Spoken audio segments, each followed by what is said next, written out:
Setelah survei yang dilakukan penelitian dan pengembangan alias Litbang Kompas menunjukkan 69,1 responden puas dengan kinerja pemerintahan Jokowi Ma'ruf. Hasil survei Litbang Kompas menunjukkan tingkat ketidakpuasan kinerja pemerintah di bidang ekonomi. Dalam prediksi di seluruh hasil hitung cepat misalnya, perbandingan data Litbang Kompas selalu kurang dari 1% dari data resmi KPU. Litbang Kompas itu mempunyai ciri karena kita adalah di bawah, salah satunya adalah di bawah redaksi Kompas yang independen di sana, maka Litbang Kompas juga harus independen. Ada, dulu itu kan ada masanya memang buku-buku, banyak buku yang memang dilarang. Nah itu disimpan di rak ini khusus. Kemudian kontrol data, kemudian juga cek lapangan dengan memanfaatkan sistem informasi geografis. Oke, nanti fungsi sama di depan. V dan FI dana. Ya, ikut seperti ya. Selamat pagi, saya Ignatius Kristanto. Selama ini menjabat sebagai Wakil General Manager di Litbang Kompas. Litbang Kompas adalah salah satu divisi di Harian Kompas yang bertugas pertama adalah membantu redaksi dalam pengayaan konten pemberitaan selama ini ya, dan melakukan riset. Yang kedua adalah mempunyai fungsi strategis melakukan riset-riset dan pengolahan data untuk kerjasama dengan lembaga di luar yang tentu dengan sebuah komitmen bersama di sana. Itu yang selama ini Litbang Kompas lakukan. Litbang Kompas karena sedemikian masuk ke lini-lini yang sekarang temanya sudah beragam ya, itu kita bagi ada 3 departemen di sana. Departemen pertama yaitu adalah Departemen Penelitian Pemberitaan. Di sini khusus departemen ini adalah membantu redaksi dalam pengayaan beberapa pemberitaannya di sana ya. Itu untuk mendukung sana, baik pakai analis data sekunder atau pakai survei. Yang salah satu yang menonjol ya, yang kita lihat ya, adalah tiap minggu itu ada semacam rubrik jajak pendapat yang itu kita lakukan setiap minggu dengan melakukan survei by telepon ya. Itu kita lakukan di sana gitu. Lalu departemen yang kedua adalah riset strategis. Nah, di riset strategis ini biasanya kita berkolaborasi dengan pihak luar, baik pemerintah maupun BUMN ataupun pihak korporasi swasta. Lalu kemudian yang departemen ketiga adalah Departemen Data dan Informasi. Departemen ini khusus untuk mengelola database yang besar sekali yang dipunyai oleh Litbang Kompas, baik itu arsip maupun juga tentang data-data statistik sekunder di seluruh Indonesia. Kita punya semua yang di sana kita kelola dan kita olah untuk mendukung semuanya itu ya, kegiatan riset ya di sana. Dan yang kedua adalah juga fungsinya adalah menerbitkan buku Kompas di sana. Itu ketiga departemen yang di bawah Litbang Kompas.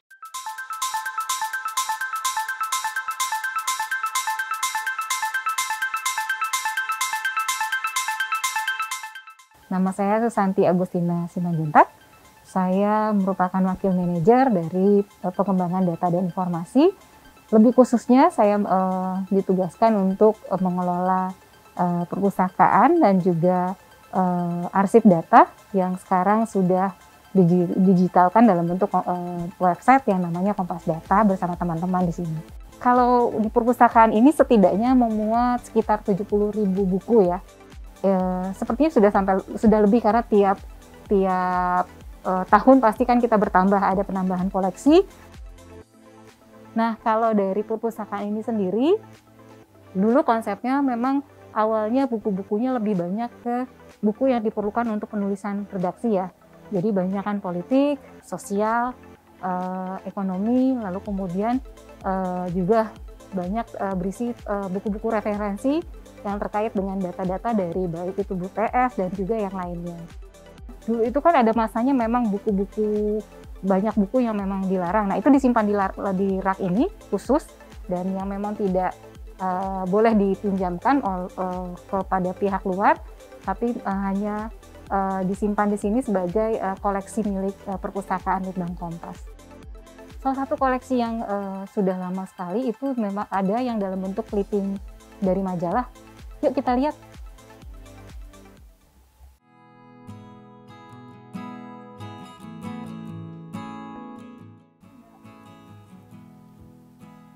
Nah, ini salah satunya majalah yang sudah lama sekali, sejak 1946, Star Weekly ya. Ini dia kita clipping, kita kumpulkan. Nah, di sini isinya masih ejaan lama, dan waktu itu memang isinya terkait kejadian yang terjadi di tahun-tahun itu ya. Dan kelihatan juga ada iklan-iklan yang pada saat itu menunjukkan perkembangan di masa itu ya. Bentuknya perkembangan iklan pada masa itu masih modelnya masih sederhana, tapi kalau dilihat sekarang unik-unik. Dari iklan-iklan yang muncul di majalah ini, dan juga kalau kita lihat di iklan di Kompas juga kan itu kelihatan sekali. Jadi gaya hidup pada masa itu kelihatan dari iklan-iklan yang muncul di media tersebut. Salah satunya ini nih, ada dancing hall first class modern di Jakarta, sedia macam-macam minuman dan makanan Tionghoa di Eropa. Ini sepertinya tempat berkumpulnya masyarakat pada saat itu yang sedang untuk kelas atas ya. Selain Star Weekly, kita juga punya yang namanya Kissing Contemporary Archive. Ini malah sejak 1934, lebih lama lagi dari Star Weekly.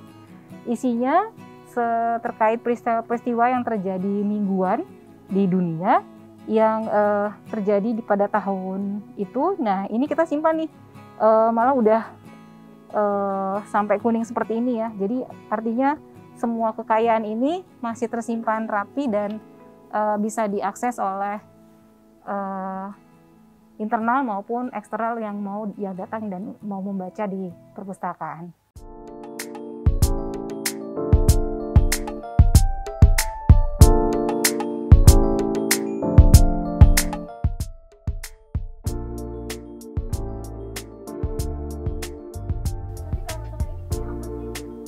Ini merupakan bagian, pada saat itu ada masa ketika 2003 Kompas memiliki yang namanya lembaran daerah.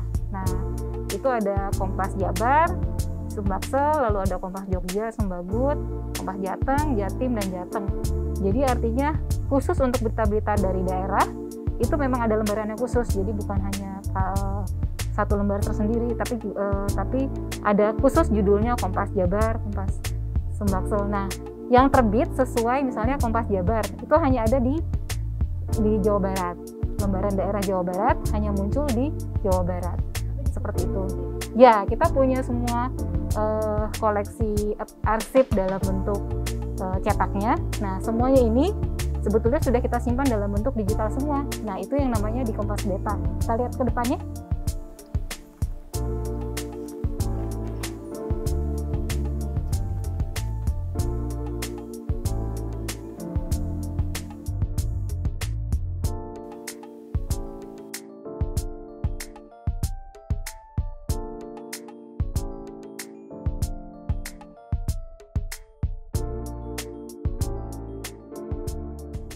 Ini bentuk asli koran Kompas cetak ini pada saat awal berdiri ya.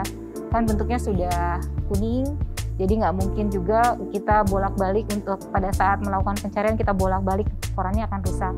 Jadi semua kita digitalkan dalam bentuk digital di Kompas Data.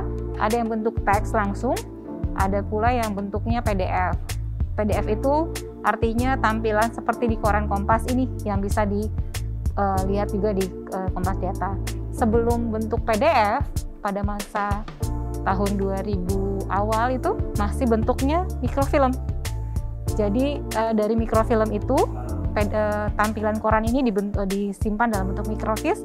Ketika kita membutuhkan dari artikel di tahun-tahun sebelum 91, itu kita harus print pasang di alat mikrofilm dan kita crop di artikelnya, baru kita bisa print dari situ. Nah, khusus semuanya sekarang sudah bisa diakses lewat Kompas Data. Bisa di crop sendiri, bisa dibuka sendiri, di-download sendiri.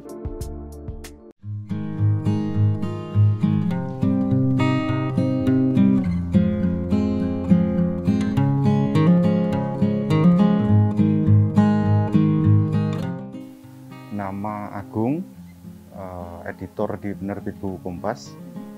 Tugasnya mulai dari membaca naskah yang masuk, kemudian melakukan kurasi, mengedit naskah, sampai ke proses terakhir naskah untuk dinaikkan ke cetak. PBK itu Penerbit Buku Kompas, bisa dibilang ini satu legasi dari Pak Yakub Utama. PBK itu didirikan atas ide Pak Yakub terkait dengan statement beliau, buku adalah mahkota wartawan. Artinya wartawan itu selain menulis di koran, tetapi juga mempunyai mahkota atau kebanggaan dengan tulisan-tulisannya yang juga ditulis di dalam bentuk buku. Kemudian statement Pak Yakub yang kedua yang juga melatar belakangi pendirian PBK adalah buku adalah pencerahan berikutnya setelah koran. Artinya Pak Yakub memandang bahwa ini satu produk intelektualitas setelah adanya koran begitu, sehingga beliau mendorong itu, dan 15 Oktober 1999 PBK didirikan.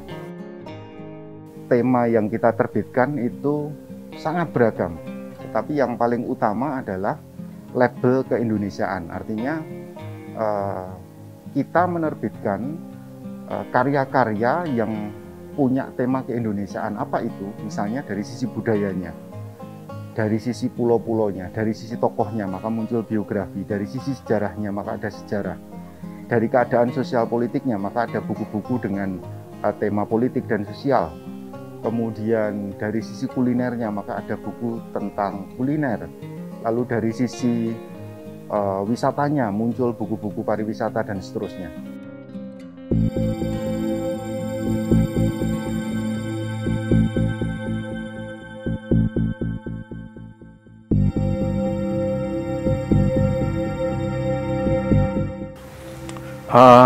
Litbang Kompas itu mempunyai ciri karena kita adalah di bawah, salah satunya adalah di bawah redaksi Kompas yang independen di sana, maka Litbang Kompas juga harus independen di sana. Independensi ini adalah terkait, salah satunya adalah pembiayaannya. Pembiayaan terkait dengan isu-isu politik itu adalah mandiri, dilakukan, dibiayai oleh Kompas. Itu terkait sana. Sehingga kita berharap apa yang kita lakukan itu mencerminkan independensi di sana. Itu satu yang membedakan. Yang kedua, karena ini adalah salah satunya adalah di bawah redaksi, tentu ini ranahnya ranah jurnalistik di sana. Itu yang membedakan dengan lembaga survei yang lain. Jadi kaedah-kaedah dan etika jurnalistik masuk ke sana. Jadi kita ranahnya ke sana. Itu. Kemudian yang membedakan lain adalah mungkin di lembaga lain, lembaga survei ya, itu mereka kan mempunyai sebuah bagian konsultannya, biasanya bergabung ya di sana. Nah, kami di Litbang Kompas kita menghindari sebagai konsultan, jadi hanya melakukan riset aja di sana. Nah, terkait dengan riset non politik, nah biasanya kita bisa melakukan kerjasama dengan pihak luar gitu. Itu yang kita lakukan. Tapi kalau terkait dengan riset politik itu kita mau membatasi diri karena peran tadi untuk independensi koran di situ.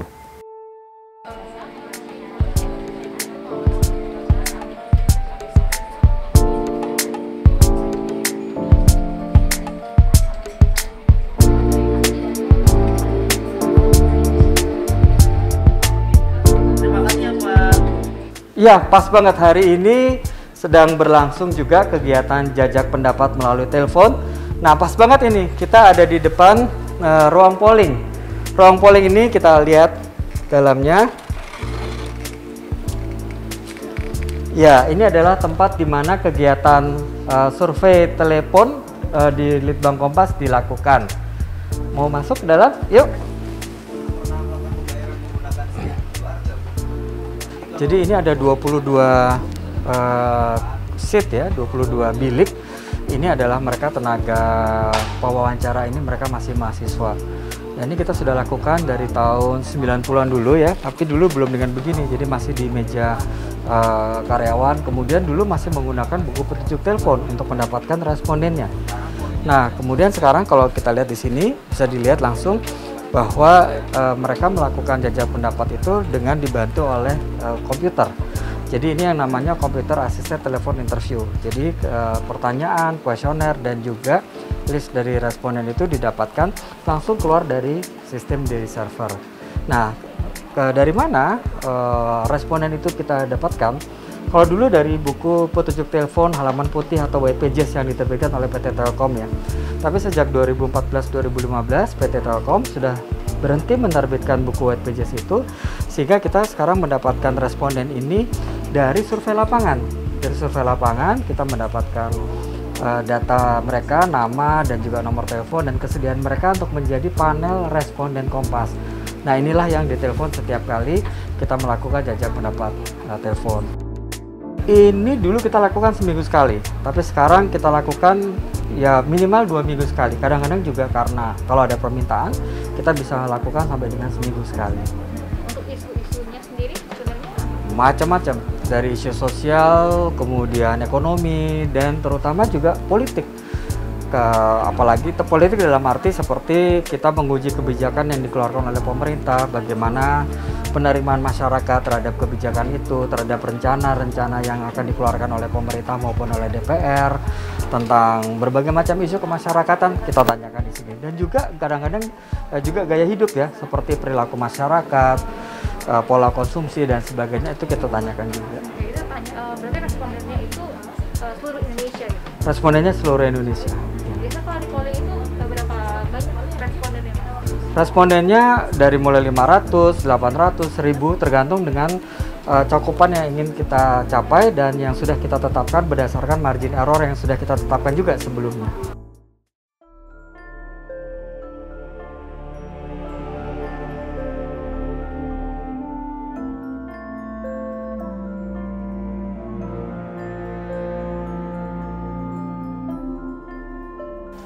Saya Slamet Joko Prihatin, sering dipanggil JP. Saya peneliti Litbang Kompas dan saya lebih banyak menangani terkait sistem, kemudian kontrol data, kemudian juga cek lapangan dengan memanfaatkan sistem informasi geografis. Tentunya diawali dengan tujuan dari penelitian yang akan dilakukan. Dari situ nanti akan ditelusuri sampelnya seperti apa, seberapa banyak, kemudian sebarannya seperti apa. Di sisi lain itu akan disiapkan beberapa pertanyaan terkait dengan isu yang akan diangkat itu seperti apa. Nah, sebenarnya inti di lapangan itu adalah sampel dan sebarannya, karena itu menentukan kualitas dari akurasi dari hasil survei itu sendiri. Nah, seperti contohnya kita baru saja melakukan sedang kita lakukan survei teropong Jawa Timur, itu melibatkan dengan target 1.300 responden di seluruh Jawa Timur. Itu tersebar di 11 daerah pemilihan dan itu melibatkan sekitar 160 tenaga survei interviewer. Nah, dari 1.300 responden itu tersebar di 325 lokasi secara merata dan proporsional, jadi ada di wilayah perkotaan dan ada di wilayah pedesaan. Nah, dari 325 lokasi ini, tentu saat pelaksanaan itu kita harus kontrol secara live dari data yang masuk. Jadi kita siapkan semacam form online untuk pengisian. Jadi interviewer itu setelah kita tetapkan daftar lokasi yang akan didatangi, satu lokasi itu ditargetkan 4 responden, maka si interviewer itu akan menuju lokasi dan dengan aplikasi yang kita siapkan itu akan terekam percakapannya. Begitu juga koordinat dari lokasi rumah responden. Nah, dari situ data yang terkirim itu akan masuk ke sistem kita. Kemudian dengan aplikasi dashboard yang kita siapkan, di situ akan terlihat sebaran dari rumah-rumah responden seperti apa, berikut dengan data-data dari responden. Nah, dalam pemilihan responden pun kita terkontrol. Jadi tidak sembarang responden juga yang akan didatangi. Di situ ada kuota keberimbangan jumlah laki-laki dan perempuan 50-50. Kemungkinan di lapangan itu bisa saja terjadi ya, misalnya karena lokasinya itu mungkin melewati desa yang pelosok dan sebagainya, tapi ya konsekuensi dari suatu sampel bagaimanapun kondisi lokasi itu harus didatangi. Kendala lain ya, jadi ini kendala lain adalah tidak semua daerah juga koneksi internetnya itu bagus. Nah, kita tetap menyiapkan plan B-nya, jadi kuesioner cetaknya tuh tetap kita sediakan gitu. Nah, jadi saat koneksi hilang, dari sisi aplikasi sebenarnya dia hybrid. Jadi misalkan koneksi hilang, dia tetap bisa mengisi dan dia akan tersimpan sementara di device-nya. Saat koneksi tersambung kembali, dia akan otomatis mengirimkan seperti synchronize lah seperti itu.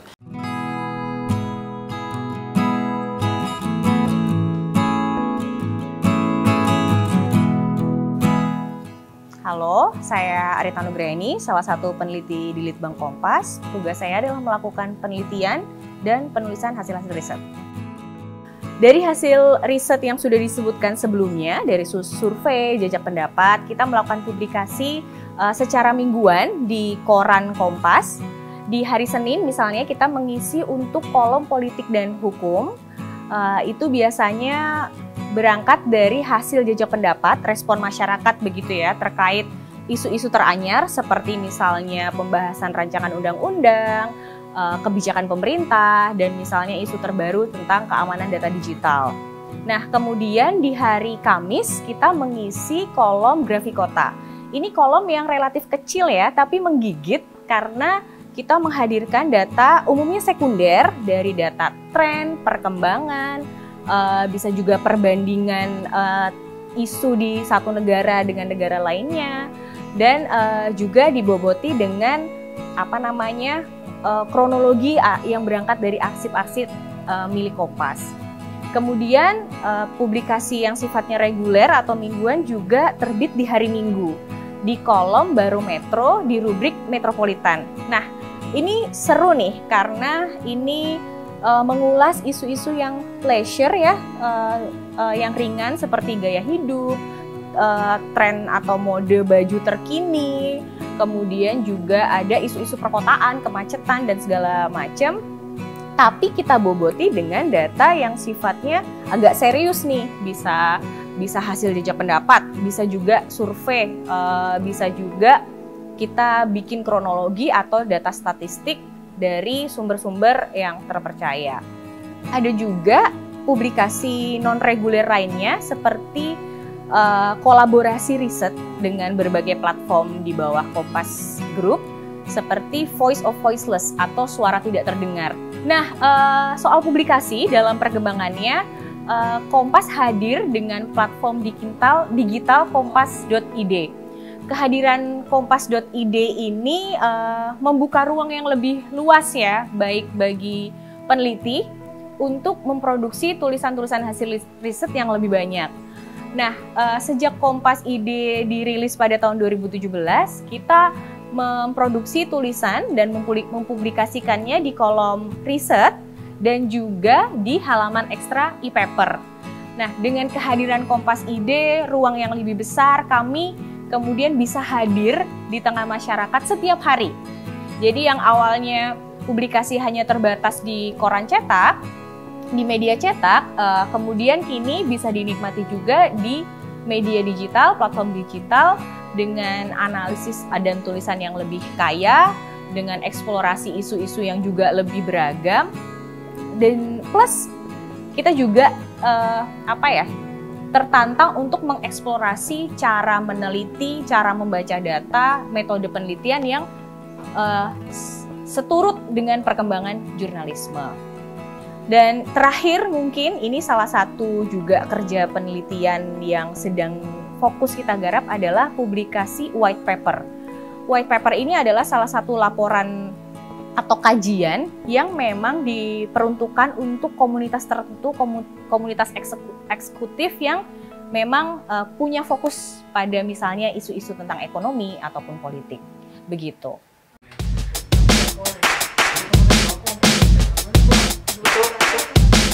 Kualitatif yang untuk Kompas sendiri, Litbang Kompas ya terutama ya, itu untuk menyambut 2024 kita juga melakukan arah ke sana, persiapan yang matang. Menjelang ke sana tahun ini kita udah lakukan 3 kali survei nantinya, yaitu di bulan Januari ini nanti akan diriliskan Februari, pertengahan Februari ya, lalu bulan Mei, kemudian juga di bulan Oktober. 3 kali itu kita coba melakukan survei untuk memonitor perkembangan dari baik itu partai politik atau juga calon-calon presiden yang akan mendatang. Dengan juga kita mencoba untuk mendalami di beberapa provinsi yang suaranya banyak, seperti di Jawa Timur, Jawa Tengah, tentu Jawa Barat dan Jakarta. Itu akan kita pedalami sampai level di tingkat kabupaten, sehingga kita bisa melihat calon-calon di level-level yang kabupaten kota itu siapa yang dipilih masyarakat di sana.